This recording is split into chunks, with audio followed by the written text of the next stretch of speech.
Welcome back. ہم گفتگو کریں مفتاح اسماعیل صاحب سے. سر بلز بھی بڑھ رہے ہیں. آئی مین اس مہینے بھی لوگ شکایت کر رہے ہیں کہ جو بل آئے ہیں ابھی پچھلے دنوں میں as the month comes to an end they are rather high considering کہ موسم اچھا تھا, ایئر کنڈیشننگ ابھی تک سوئچ آن نہیں ہوئی. یہ اب اس کو ہم لنک کریں جو پیٹرول کی قیمتیں بڑھی ہیں عالمی منڈی میں, یا یہ کوئی اور وجوہات ہیں, اور آنے والے مہینوں میں اب کتنے بلز جو ہیں وہ بڑھتے ہوئے نظر آئیں گے یا ہم ایکسپیرینس کریں گے؟ مارچ میں فرنس آئل کے پلانٹس چلے ہیں, اس کے بلز تو آپ کو مئی کے اندر آئیں گے. تو وہ جو ابھی جو مہنگائی آئی ہے اس کے بل یہ نہیں, اس کی وجہ سے یہ بل نہیں بڑھے ہیں, وہ تو ابھی بڑھیں گے آپ کے ایک مہینے بعد. اور اب تو آئی ایم ایف نے کنڈیشنز ڈال دی ہیں کہ یہ ہر مہینے بڑھنے چاہیے. تو وہ حکومت نے شاید ڈلوائی ہیں آئی ایم ایف سے تاکہ وہ آئی ایم ایف کو بلیم کر سکیں. آپ کو quarterly tariff adjustments, monthly fuel adjustments and half yearly gas adjustments, یہ تو حکومت نے اب آئی ایم ایف سے کنڈیشنز ڈلوائی ہیں. جو دیگر جو مسئلہ ہے نا وہ یہ ہے کہ دیکھیں پیٹرول مہنگا ہوا, ڈیزل مہنگا ہوا, پوری دنیا میں مہنگا ہوا, لیکن جتنا پاکستان میں مہنگا ہوا اتنا کہیں مہنگا نہیں ہوا کیونکہ انہوں نے کمپنیوں کی فیور کی.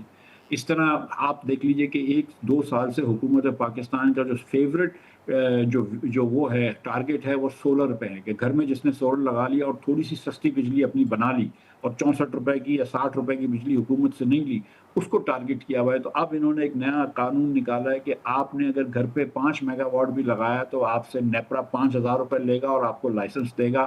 آپ چاہے وہ نیٹ میٹرنگ میں ہوں نہیں ہوں, آپ اپنے گھر میں ایک مطلب پہلے ایک زمانے میں یاد ہے کہ اگر آپ ٹی وی خریدتے ہیں گھر میں تو ٹی وی لائسنس دینا پڑ رہا تھا, اور وہ تو کم از کم یہ تھا کہ چلو پی ٹی وی کو سبسیڈائز کر رہے ہیں یا ریڈیو پاکستان کو سبسیڈائز کر رہے ہیں. اب آپ گھر میں جو ہے وہ لگاتی ہیں سولر تو وہ آپ اس سے بھی آپ کو پیسے دینے پڑیں گے, ٹیکس دینا پڑے گا. کچھ عرصے بعد تو یہ گھر میں آپ بلینڈر یا مائکرو ویو لگائیں گے اس کے بھی پیسے لے لیں گے. مفتاح صاحب, پر حکومت کی طرف سے تو اس بات کی تردید آئی ہے, یہ جو لائسنس والا معاملہ تھا انہوں نے کہا جی یہ لائسنس تو ڈسکوز کی ذمہ داری ہے, ہمارا اس سے کوئی تعلق نہیں, اور ڈسکو تو ویسے بھی آپ کو وہ لائسنس دیتا ہے. تو آپ تو کوئی اور بات کر رہے ہیں, جو انہوں نے خبر یا تردید شائع کی ہے وہ تو مختلف ہے. بالکل ڈسکوز کی ذمہ داری ہے. پھر اگلا سوال پوچھنا سکتا ہے نا آدمی کہ ہو اونس ڈسکوز, تو پتہ چلے گی حکومت اونس ڈسکوز. مطلب کیسی باتیں کر رہے ہیں. لیکن اگر آپ کے پاس جب آپ کو نیٹ میٹرنگ کرنی تھی تو لائسنس آپ کے پاس ہوتے تھے. آپ اگر بجلی اس کو گرڈ کو بیچتی ہیں یا نیٹ میٹرنگ کرتی ہیں تو ویسے بھی لائسنس ہوتا تھا, آپ کا اپروول آتا تھا, آپ کو آئسکو سے آیا ہوگا, آپ کو یا ہمیں کے الیکٹرک سے آیا ہوگا. یہ تو ان لوگوں کی بات کر رہے ہیں کہ جن کا کوئی تعلق نہیں ہے گرڈ سے, جو بیہائنڈ دا میٹر جس کو کہتے ہیں کہ بھائی ہم اپنی جو تھوڑی سی بجلی بنا کے خود استعمال کر لیں گے, وہ بجلی ہم آپ سے نہیں لیں گے. تو گورنمنٹ آپ کے اوپر وہ ٹیکس ڈال رہی ہے جس چیز کو آپ نہیں خریدیں گے اس کو نہ خریدنے کا ٹیکس لگا رہی ہے. تو سر بٹ یہ جو عام لوگ ہیں جیسے ملک کے مختلف حصوں میں جنہوں نے 1 یا 2 لگائے ہوتے ہیں سولر پینلز, یا کچھ زیادہ لگائے ہوتے ہیں, کسی نے اپنے فارم پہ لگائے ہیں, وہ گرڈ سے کنیکٹڈ ہی نہیں ہیں, یہ ان کو کیسے اس لائسنسنگ رجیم میں لائیں گے؟ مجھے نہیں پتا یہ کیسے لے کر آئیں گے, اور نہ میں سمجھتا ہوں کہ یہ رہے گا. میں سمجھتا ہوں کہ کوئی نہ کوئی عدالت جائے گا اور انشاءاللہ تعالی اس کے قانون کو اس پہ وہ کرے گا کہ جس نے آپ کو بیچا ہی نہیں ہے, جو نہ کوئی بیچ رہا ہے نہ خرید رہا ہے, جس کا کوئی گرڈ سے تعلق نہیں ہے, اس کی لائسنسنگ کیسے ہو سکتی ہے. میرے خیال سے میرا یہ خیال ہے کہ یہ قانون جو ہے یہ امپلیمنٹیبل نہیں ہے. یہ حکومت کی خواہشات ہوتی ہیں, ہر تھوڑے دنوں بعد آپ کو پتا ہے کہ یہ سولر کے کنزیومرز کو ٹارگٹ کرتے ہیں. حکومت جو ہے نا ہماری وہ اس طرح نہیں چلتی کہ جدھر ہم سوچ رہے ہیں کہ ملک میں ترقی ہو, اکنامک گروتھ ہو, لوگوں کو آسانی ہو.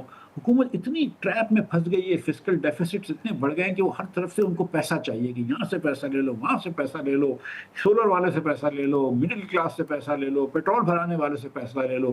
تو سارا دن جو ہے نا جو منسٹرز اور بیوروکریسی وہ اس رٹ میں پھنس گئی ہے. اور میں سمجھتا ہوں کہ اس میں کوئی برا انسان نہیں ہے, مطلب this is how it is. They have to step back and سوچیں کہ یار ہم کر کیا رہے ہیں. ہم کہیں پاکستان کو آگے لے کر جا رہے ہیں یا ہم لوگوں کو بس گرفت میں ڈال رہے ہیں. ہم کو یہ چیزیں توڑنی پڑیں گی, ہم کو اپنے اخراجات حکومت کے کم کرنے پڑیں گے, ہم کو تھوڑا سا ری تھنک کرنا پڑے گا حکومت کو. جو ایک زمانے میں اور شاید عباسی صاحب اور مصطفیٰ نواز جو بات کرتے تھے, rethinking Pakistan, reimagining Pakistan, we really must reimagine governance. پر سر اب تو سب یہی کہہ رہے ہیں کہ حکومت بہت کانفیڈنٹ ہے اور اب جس قسم کی ہماری انٹرنیشنل سٹینڈنگ ہے شاید کوئی چاہے آئی ایم ایف کی شرائط ہوں ان میں نرمی ہو جائے گی یا کہیں سے پیسے آ جائیں گے, so their things will improve from now on. آپ کو لگتا نہیں ہے کہ this is what the government is counting on? This is what I am hoping for. اللہ کرے کہ کچھ آسانیاں ہو جائیں دنیا میں, اللہ کرے کہ ہمارے لیے کچھ آسانیاں ہو جائیں, کیونکہ قرض اب دنیا میں کوئی دے نہیں رہا. جب حکومت 7% پہ قرض لیتی ہے, $750 ملین ابھی جو لیے ہیں, تو اس میں سے آپ دیکھیں, اور 3 بلین ہم کو سعودی عرب نے دیے, اس میں 3.5 تو ہم کو کسی اور ملک کو واپس کرنے ہیں. So I mean we are in a very precarious condition. ہمارے پاس کوئی ریزرو نہیں ہوتے, نہ پیٹرول ہمارے پاس ہوتا ہے ایکسٹرا تھوڑا سا, نہ ڈیزل ہوتا ہے, گیس ہمارے پاس آپ کو پتہ ہے کتنی شارٹیج ہے. تو میں تو چاہتا ہوں کہ اللہ کرے کچھ ہو جائے, لیکن عموماً جو ہے وہ ڈپلومیٹک ونز جو ہیں وہ ایلیٹ بینیفٹس میں تو کنورٹ ہو جاتی ہیں, پاپولس بینیفٹ میں نہیں ہوتی. مقصد یہ ہے کہ اگر آپ نے دنیا بھر میں اپنا نام کر لیا اور وہ کر لیا, تو آپ کی بڑے لوگوں کو کچھ فائدہ ہو جاتا ہے, کچھ ہو سکتا ہے کہ کچھ پاکستان سے ایکسپورٹ بڑھ جائے اللہ کرے, اور تھوڑے سے کچھ بڑے ٹیکسٹائل ملوں کو فائدہ ہو جائے, کچھ ہمارے گیس سستی مل جائے تو کچھ فرٹیلائزر مل مالکان کو فائدہ ہو جائے, کچھ چینی مل مالکان کو فائدہ ہو جائے. لیکن جو عام پاکستانی ہے جو کہ 6 سال سے غریب ہو رہا ہے, جس میں جو جدھر 29% غربت آ گئی ہے, جہاں پہ بے روزگاری جو ہے وہ ہائیسٹ لیول پہ 21 سال کی ہے, ان پاکستانیوں کا مجھے جو ہے کچھ بہتری نظر نہیں آ رہی.